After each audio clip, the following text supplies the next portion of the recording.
உதயநிதி அவர்கள் மிக முக்கியமான ஒரு காலகட்டத்திலே தருணத்திலே இந்த நிகழ்ச்சியை இங்கே நடத்தி கொண்டிருக்கிறார். தேர்தல் நெருங்கி கொண்டிருக்கிறது. பல்வேறு கணைகள் நம்மை நோக்கி வீசப்பட்டு கொண்டிருக்கிறது. எந்த திசையிலிருந்து எந்த தாக்குதல் திராவிட முன்னேற்ற கழகத்தை நோக்கி வந்து கொண்டிருக்கிறது என்று தெரியாத அளவிற்கு பல்முனை தாக்குதல். ஏன்னா அவங்களுடைய ஒரே டார்கெட் நம்ம தான். பாரம்பரிய எதிரிகள், பரம்பரை எதிரிகள் எல்லாமே திமுக தான். அதுக்கு பெருமையா கைத்தட்டக்கூடிய ஒரே கட்சி இருக்குன்னா அதுவும் திமுக தான். அவங்கள வேற எதிர்த்து நின்று அறிவியல் ரீதியாக கேள்வி கேட்பதற்கோ கருத்தியல் ரீதியாக அவர்களை மறுத்து பேசுவதற்கோ வேற யாரும் கிடையாது.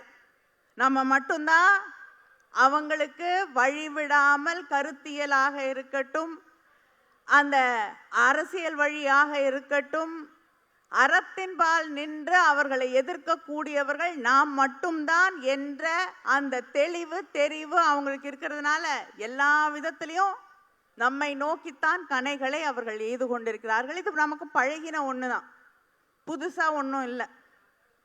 காலம் காலமாக எதை எதிர்த்து திராவிட இயக்கம் உருவாக்கப்பட்டதோ அந்த போராட்டத்தின் தொடர்ச்சியாகத்தான் இன்னைக்கு இந்த கலை திருவிழா நடைபெற்று கொண்டிருக்கிறது, அறிவு திருவிழா நடைபெற்று கொண்டிருக்கிறது. வெளியில ஒரு 50 ஸ்டால் இருக்கக்கூடிய புத்தக கண்காட்சி நடந்து கொண்டிருக்கிறது என்று உதய் சொன்னார்.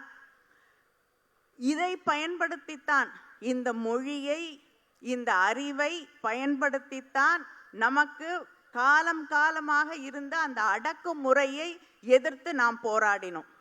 அவங்களுக்கு எதிராக நம்ம வைத்தது எங்களுக்கு மட்டும்தான் அறிவு இருக்கு, எங்களுக்கு மட்டும்தான் சிந்திக்க தெரியும், நாங்க மட்டும்தான் படிக்கணும், நாங்க மட்டும்தான் எல்லாம் தெரிந்தவர்கள், இந்த உலகத்தின் சட்டங்களை எல்லாம் எழுதக்கூடியவர்கள் நாங்க தான் என்று எல்லாத்தையும் தன்னோட கையில வச்சுட்டு எல்லா ஆட்சி அதிகாரத்தையும் கையிலே வைத்து கொண்டிருந்த அதிகார வர்க்கத்தை எதிர்த்து போராடுவதற்கு சாதாரண சாமானிய ஒடுக்கப்பட்ட மக்களாக இருந்த திராவிட இயக்கத்தை சேர்ந்தவர்கள் கையில எடுத்த ஆயுதம் அறிவாயுதம் தான், மொழி என்ற ஆயுதம் தான்.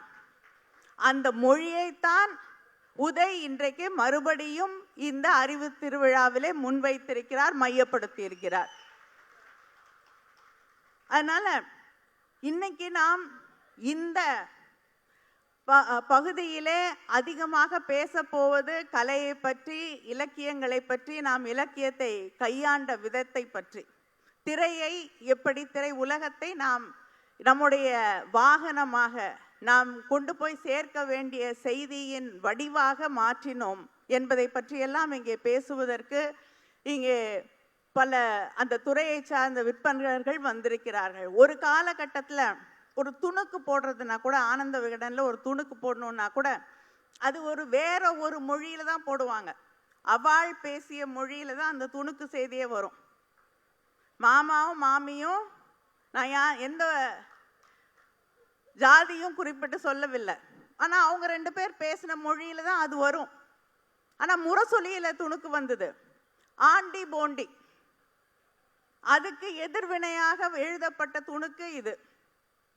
அவங்க மொழி, திரைப்படங்கள்ல அவர்களுடைய மொழி, இலக்கியங்களை எடுத்துக்கோங்க, இமயம் இருக்கிறார், இலக்கியங்களை எடுத்துக்கோங்க, அவர்களுடைய வாழ்க்கை, அவர்களுடைய பழக்க வழக்கங்கள், அவர்களுடைய மதிப்பீடுகள், இதுதான் இலக்கியமாக இருந்தது. அதை தாண்டி நம்முடைய சாதாரண மக்களுடைய யார் யாரெல்லாம் அவங்க அவங்களுடைய அடுக்குல இருந்து, ஜாதி அடுக்குல ஏத்துக்கலையோ, அவங்களுக்கு கீழே இருந்ததா நினைச்சாங்களோ, அவங்களுடைய வாழ்க்கையெல்லாம் இலக்கியத்துல இடமே இல்லை.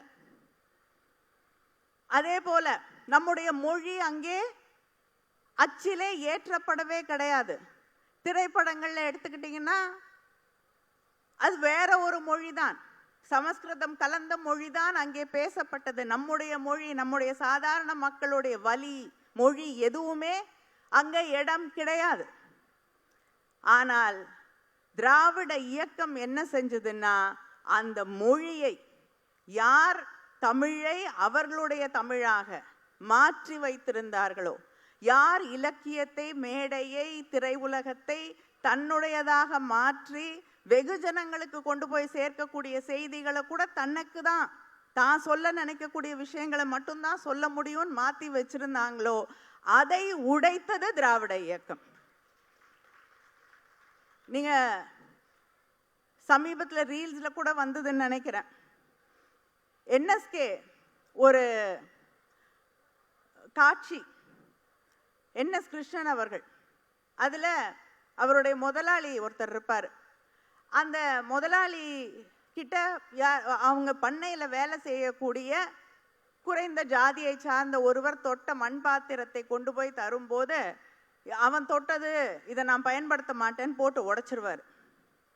அடுத்து ஒரு வெள்ளி கிண்ணத்தை இன்னொருத்தர் பயன்படுத்தினாருன்னு சொல்லி இதுவும் போய் கழுவி வை, ஏன்னா தீட்டுப்பட்டுடுச்சு, தொட முடியாது, கழுவுன அப்புறம் தான் தொட முடியும்னுவார். உடனே என்எஸ்கே என்ன பண்ணுவார், அவரே காசு கொடுத்துருப்பாரு. அந்த பணம் அந்த மேஜையில் இருக்கும், அதில் தண்ணி தெளிப்பார். ஏன்டா பணத்து மேலே தண்ணி தெளிக்கிறேன்னு, நீ தானே சொன்ன தீட்டுப்பட்டுருச்சுன்னு. அதுக்குன்னு பணத்து மேலே யாராவது தண்ணி தெளிப்பாங்களாடான்னு பொண்டாட்டியை கூப்பிட்டு கொண்டு போய் பத்திரமா தொடச்சி வை அதை அப்படின்வாரு. அடுத்து 2 பேரும் வெளியில் வருவாங்க. வேலை செய்கிற அங்கே பண்ணையில் வேலை செய்கிற பணியாள் ஒருத்தர் வந்து, அம்மாவோட மூக்குத்தி காணாம போயிடுச்சுன்னு சொன்னீங்கல்ல, அந்த மூக்குத்தியை நான் கண்டுபிடிச்சிட்டேயா, கீழே கடந்ததுன்னு கொண்டு போய் கொடுப்பாரு. கொடுத்தோன்னே அந்த மூக்குத்தியை கையில் வாங்கி அந்த முதலாளி 2 கண்லையும் ஒத்திட்டு பாக்கெட்டில் வச்சுக்குவார். உடனே கேட்பாரு, இப்போ பாக்கெட்டில் வச்சுட்டியே அப்படின்னு. ஆமாயா, நான் நகை கிடச்சோன்னே என்ன பரவாயில்லையே, உங்கள் ஜாதி வந்து பொருளுடைய விலைக்கு ஏற்ற மாதிரி குறைஞ்சிக்கிட்டே வருதுன்னு.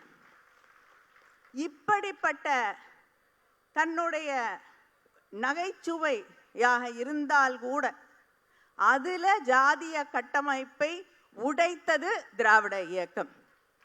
திராவிட இயக்கத்தில் கிட்டத்தட்ட 200 பத்திரிகைகளுக்கு மேல் கொண்டு வரப்பட்டது. சில பேர் தான் பத்திரிகை நடத்தணும் அப்படின்னு இருந்த அந்த காலகட்டம் தாண்டி 200 பேருக்கு மேல் சாதாரண சாமானிய ஒடுக்கப்பட்ட சமூகங்களிலிருந்து வந்த மனிதர்கள் பத்திரிகை ஆசிரியர்களாக, பத்திரிகை நடத்தக்கூடியவர்களாக அவர்களை மாற்றியது திராவிட இயக்கம். அதே போல படிக்கிறது, நாங்கள் தான் படிக்க முடியும், எங்கள் கையில் தான் படிப்பு இருக்குன்னு நினச்சாங்க. ஆனால் தெருவுக்கு தெரு நூலகங்களை திறந்து எல்லாரும் வந்து படிப்பு ஒன்றும் யாருக்கும் பிரமாதம் இல்லை, உன்னாலையும் படிக்க முடியும், உள்ள வந்து படிக்க ஆரம்பிச்சின்னா நீ யாரையும் ஜெயிச்சு காட்டலாம் என்று அதை நிரூபித்து காட்டியது திராவிட இயக்கம். மேடை நாடகங்கள்ல புராணங்களை மட்டுமே பார்த்து கொண்டிருந்தவர்களுக்கு இந்த சமூகத்தை பற்றி பேச கற்றுக் கொடுத்தது திராவிட இயக்கம், சிந்திக்க கற்றுக் கொடுத்தது திராவிட இயக்கம். அதை பற்றியெல்லாம் இங்கே பேசுவதற்கு வந்திருக்கிறார்கள், அவர்களை நான் பேச அழைக்கிறேன். நன்றி.